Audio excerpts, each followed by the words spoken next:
Okay, it's going to be a review of the King and Queen of the Ring tournament from Saudi Arabia. The first time a King of the Ring title has been on a pay-per-view premium live event since 2002, 22 years in the making. We're finally here, but we were only going to get the finals of the King of the Ring on this show. Overall, I think it was pretty damn good. I think you could argue that the three, men's matches on the show were all great. I actually think this is actually a better show than Backlash from start to finish. I would actually say that the King of the Ring finals, it was good. I think you could definitely argue it as the best King of the Ring finals that they've ever done. I know that sounds kind of silly, but when you really think about it, it's true. It is true. At the same time, though, I prefer the older format where we're going to get the quarterfinals and the semifinals on the same show. Like I've said plenty of times, I think there's an art to doing a tournament in one night. But at the same time, let's get right down to it. We got Liv Morgan challenging Becky Lynch for the Women's World Championship to open up the show. Becky is actually wearing a suit.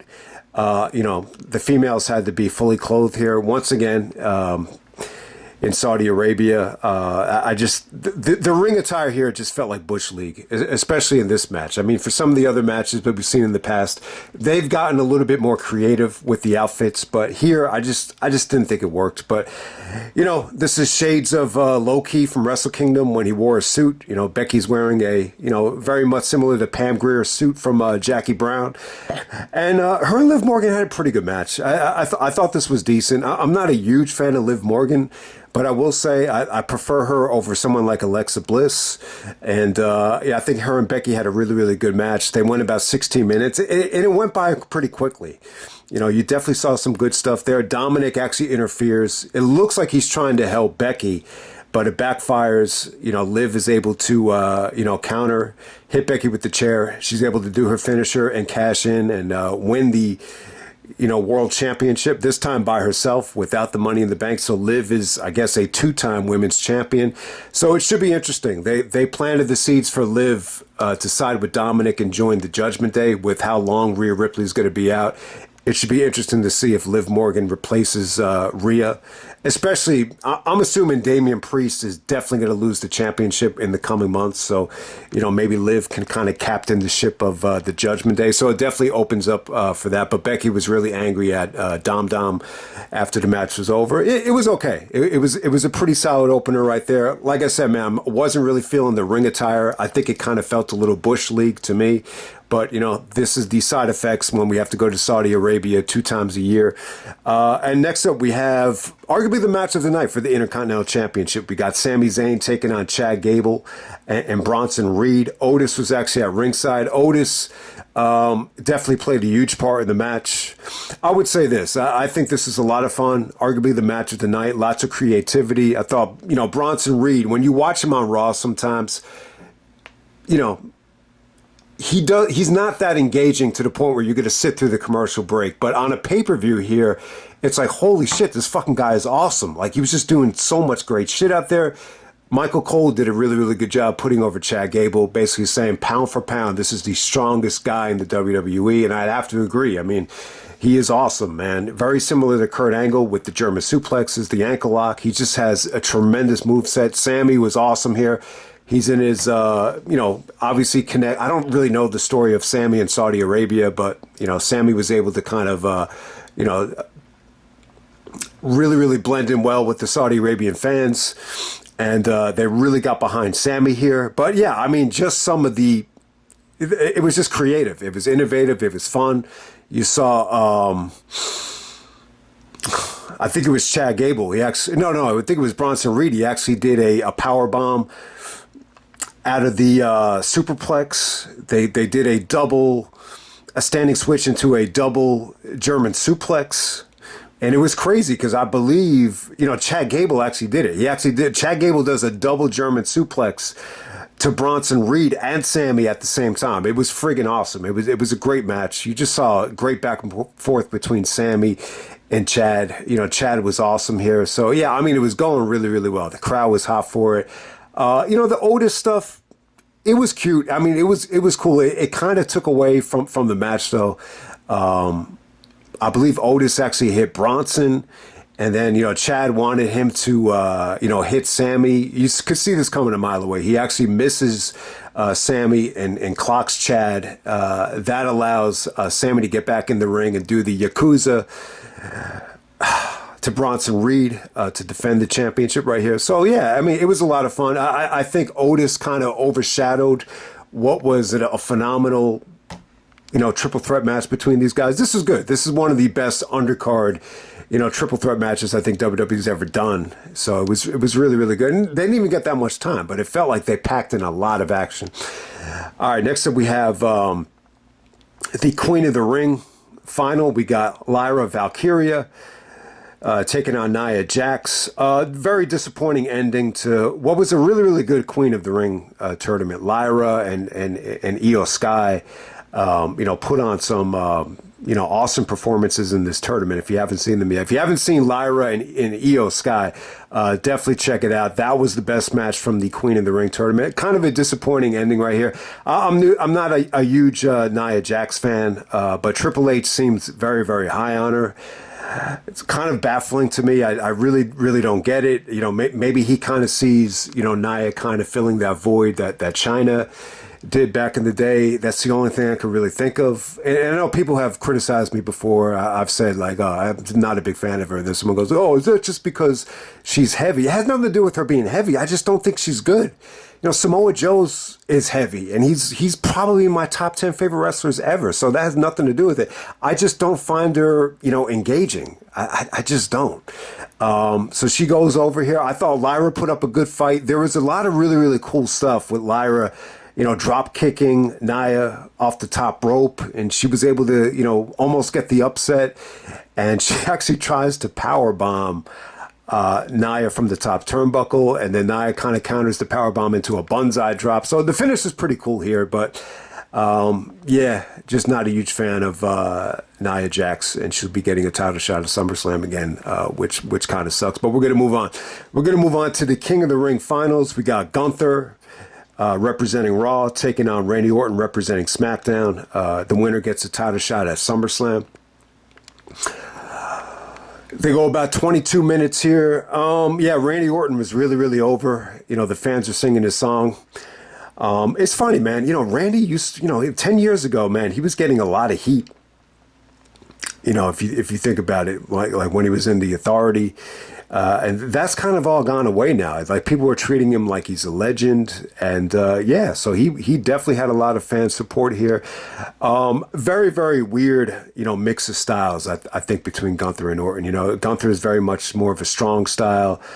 Randy is more of a sports entertainment style. So I didn't think I was a little bit skeptical about the clashing of styles, but it worked pretty well. I'll tell you this: in the heat of the moment, it was an exciting match. If you didn't know who was going to win, I actually watched this back twice.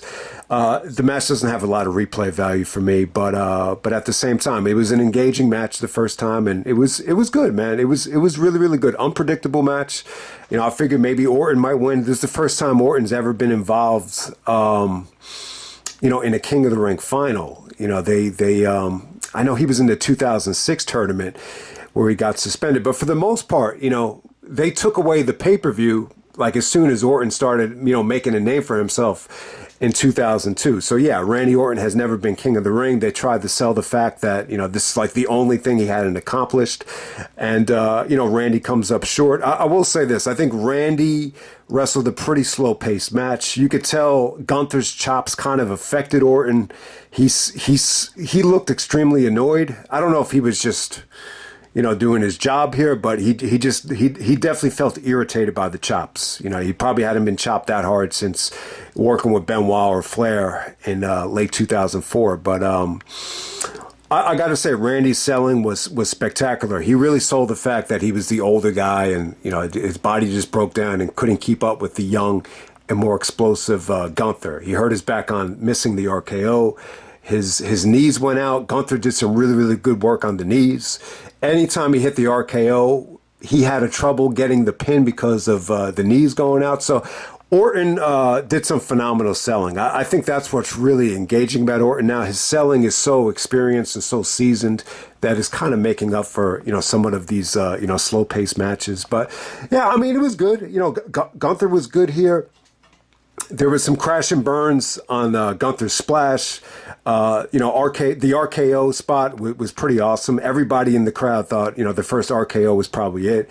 Gunther actually just slowly rolls out of the ring as soon as Randy tries to put his hand over him. So I thought that was really, really cool. On the second RKO, Randy is in a lot of pain selling the knee to the point where he can't even pin Gunther.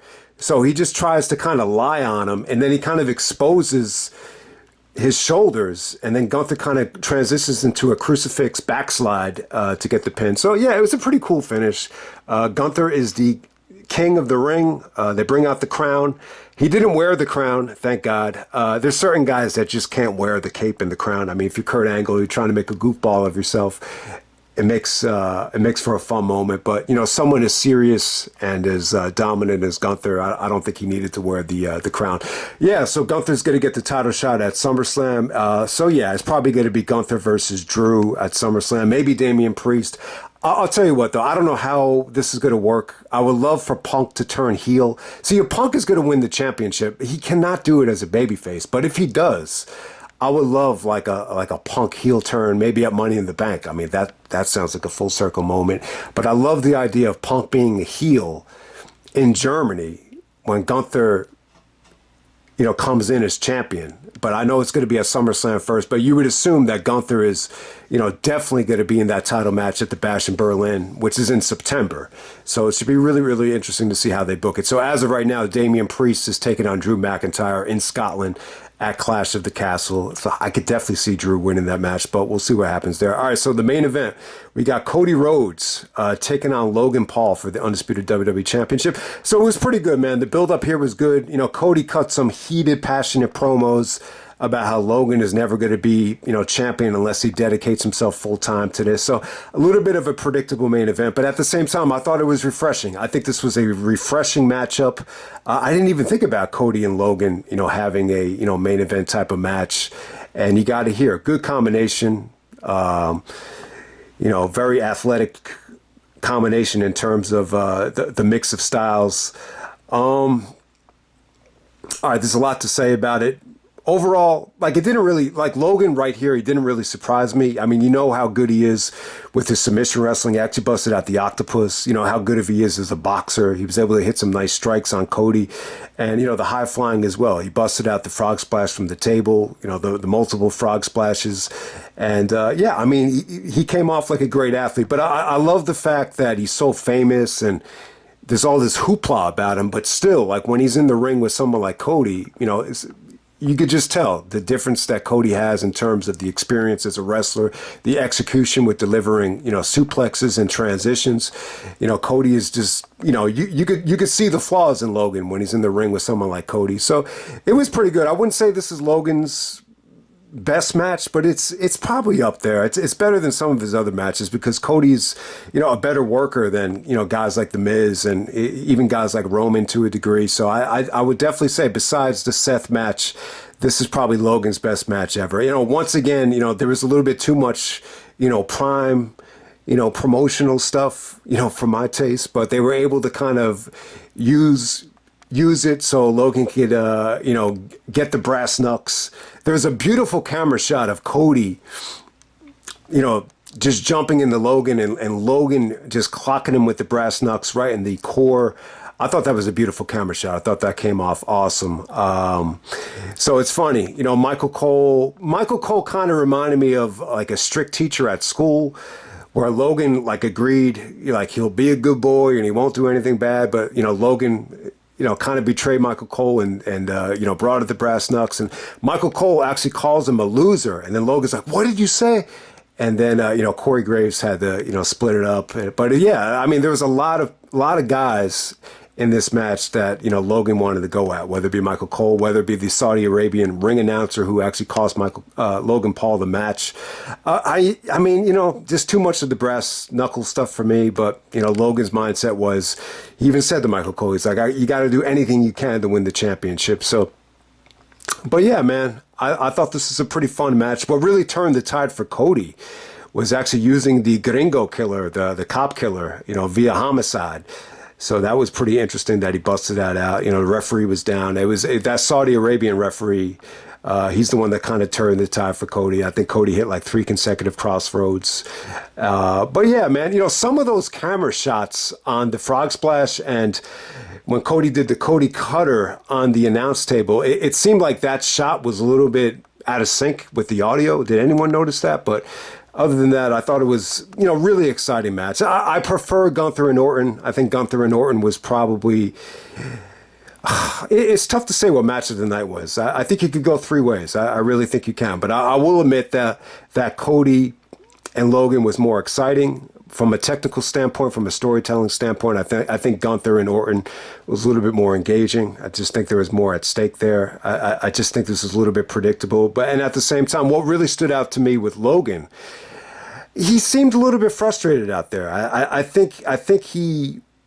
I know he's like a real, fighter as well. So, this whole, the angle that they were pushing about how, he can't be champion unless he dedicates himself to it full time. You could see there was a lot of real tension, I think, between him and Cody. And they really, I think they did a really, really good job on that go home promo with Cody. It felt real to me. So good job from Cody. I think this reign has been tremendous so far. It feels like every single month, Cody's getting a fresh opponent. The matches are delivering. They have great atmospheres, and this is just another, really, really good, performance from Cody. But yeah, in terms of the King of the Ring tournament, if you haven't seen it yet, AJ Styles and Randy Orton, they actually were in the first round. I thought that was a really, really good match. Orton actually goes over clean with the RKO, but there was some really good stuff from AJ there. So that match went about 17 minutes. I would say that's definitely worth checking out. I think Ricochet and Dragunov was really good. That hit the 4-star level for me. That was definitely in one of the better matches of the tournament. Dragunov over Ricochet, only about 14 minutes, but I definitely thought that hit the 4-star level. That had to be one of the best Raw matches of the year. Some of these matches were at house shows. Gunther and Sheamus, they had the rematch from Clash at the Castle. They actually main event Raw. They go over 20 minutes. That's worth checking out. That was probably it's probably the best match of the tournament. It probably really was. So definitely check that out. Kofi put up a good fight against Gunther. That was better than I expected. Jey Uso over Dragunov. It was okay. It was pretty good. I wasn't like blown away by Jey Uso's matches. Even the match with Gunther. It was a little bit slow paced, but Gunther is able to choke Jey Uso out to get to the finals. Randy Orton and Carmelo Hayes was fun. That was a fun match. The Tama Tonga matches didn't really impress me that much. I really, they were either too short. I think the match with Orton, I think they were trying to kind of, save Orton for the finals, so they didn't have him do too much. LA Knight and Tama Tonga, it was okay. It wasn't awful. But yeah, if you're gonna check out anything from this tournament, check out Gunther and Sheamus, Ricochet and Dragunov, AJ Styles and Randy Orton, and I would definitely say check out Gunther and Jey Uso. It definitely had a big time feel to it, and the tournament was pretty good. Was Randy and Gunther the best King of the Ring finals ever? It probably was. Would you say that Brett and Bam Bam Bigelow was better than it? I think in terms of the traditional, King of the Ring, finals, I think Brett and Bam Bam is up there. I think Triple H and Mankind, that's definitely got to be up there. Rock and Ken Shamrock, that was pretty good. But I will put Randy and Gunther over Rock and Ken Shamrock. 99 is not even worth talking about. Angle's King of the Ring is pretty well received. Just the Angle pick in general. But Angle and Rikishi doesn't really belong in the discussion for best finals. Edge and Kurt Angle from 2001. It was pretty good, but it was definitely overshadowed by Angle and Shane, and obviously that didn't get enough time to really hit that level. RVD and Brock, it was pretty good, but it wasn't as good as some of their other matches. So, in terms of Randy and Gunther being better than anything on the King of the Ring pay-per-views when you look back on it. I mean, really the only competition is Triple H, Mankind, and Brett and Bam Bam Bigelow. And if you put a gun to my head, I'd have to say it was probably better than both of those matches. So yeah, I guess that's pretty much it. I think, this King and Queen of the Ring situation here where you're just doing the finals, it's kind of disappointing for me. I mean, I would have loved to have seen, the quarterfinals and the semifinals on this show. But at the same time, the mindset is they have so much friggin' television to fill that, this tournament gave them a reason to fill in, all those spots, So it doesn't really surprise me that they put pretty much everything on television. The Queen of the Ring title, I think it sounds too much like a Disney movie, King and Queen of the Ring. I could just tell, like, a lot of guys aren't even going to check this out. They just think it's going to be like a watered down tournament, which is a shame. I just think we're at the point right now, and you see the popularity with women's basketball, whether it be college, and you're seeing it now with the WNBA, with all these stars coming in, for whatever the reason, it's finally clicking. A lot of these female basketball players, and when you think about it, you could be an NBA fan. You don't have to sit through any of the WNBA, television. You just don't. But and this is, wrestling is really the only sport where you're forced to sit through women's Royal Rumbles and this Queen of the Ring tournament was pretty good. I wouldn't say it was as bad as like a female Royal Rumble, but still. I just think we're at the point right now where you could do a brand extension for the men and the women could have their own pay-per-views and the men could have their own pay-per-views, especially when they get on Netflix. You could still have women on the show and start pushing sexuality, and you could do other stuff with, non-wrestling women. It would open the door for that. And then, the women could have their own brand where they could have their own Royal Rumble, their own Queen of the Ring. The roadblock you run into is, what do you do at WrestleMania? And, there's all these different roadblocks that you do run into. But I think down the road, I definitely think that needs to happen. And I'm not saying that this Queen of the Ring tournament was horrible. But I just think the women are really holding some of these traditional things back, whether it be the Rumble, whether it be King of the Ring. And this would just be another example of it. So I like the final. But at the same time, like, I would definitely prefer, King of the Ring 2002 over this show. King of the Ring 2001 over the show. And I'm not crazy about this format either, where you have, 3 really, really good men's matches and then 2 women's matches. I like a full card. I know, I understand that's the Canadian Stampede format, which is really critically acclaimed, but I don't know. I just think this is just not enough. This is just not what I'm looking for in terms of a tournament. But, if you could look past that and just look at this actual tournament that was on television, it wasn't bad. Plus, you got to keep in mind the fact that they have so much television time now. It allowed for matches like Gunther and Sheamus to go over 20 minutes, which usually never used to happen, for a King of the Ring match on television. But, back in the day, they only had like 45 minutes for Raw, like in 1993. So that's why Brett had those 3 matches in one night, because you had that 3 hours of pay-per-view, to fill up that time. But I'll just end it right now. Pretty good show, King and Queen of the Ring. I wouldn't sleep on it. It's definitely worth checking out.